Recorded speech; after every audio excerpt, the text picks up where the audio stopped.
Hey, today we're going to be talking about two different bikes. The first bike being a 200 XCW KTM and a 250 XC TPI KTM.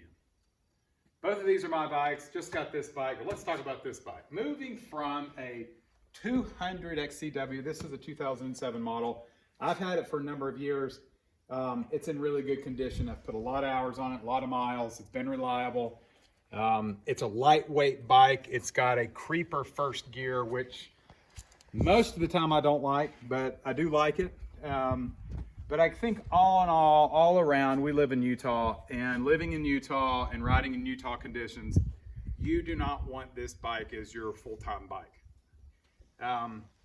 The other complaint I have about this bike is the suspension's just too soft, and the power is just not there to get out of things. When you're in first gear, it's almost like a wasted gear. It's too slow. So anyway, it was time to change. And I went to the all-new 2020 KTM 250 XC TPI. And many of you may know out there what the TPI is. Moving away from the W, this is the XC. So you do not have the wide ratio gearing, this first and second gear.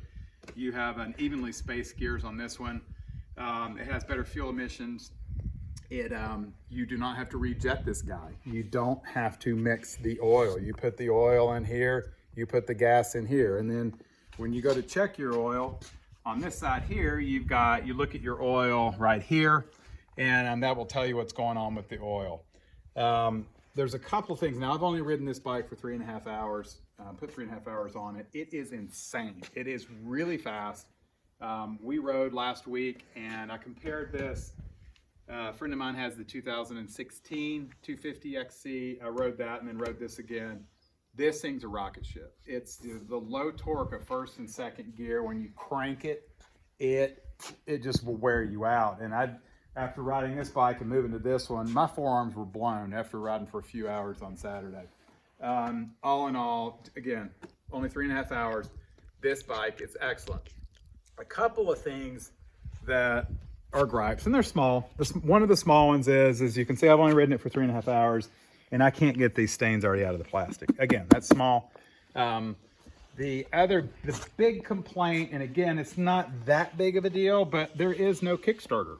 So KTM decided to not put a Kickstarter on that this year. And so in the event you get stuck in the backcountry, you break a wire or your battery goes bad, you better be able to bump start it. And you may not be able to. It does have a lighter chassis than last year's. It does have the TPI. The 2019 didn't have the TPI. You can see that they went in and they redesigned the pipe as well, and they've done some other little things here. Right here, you can see your hour gauge.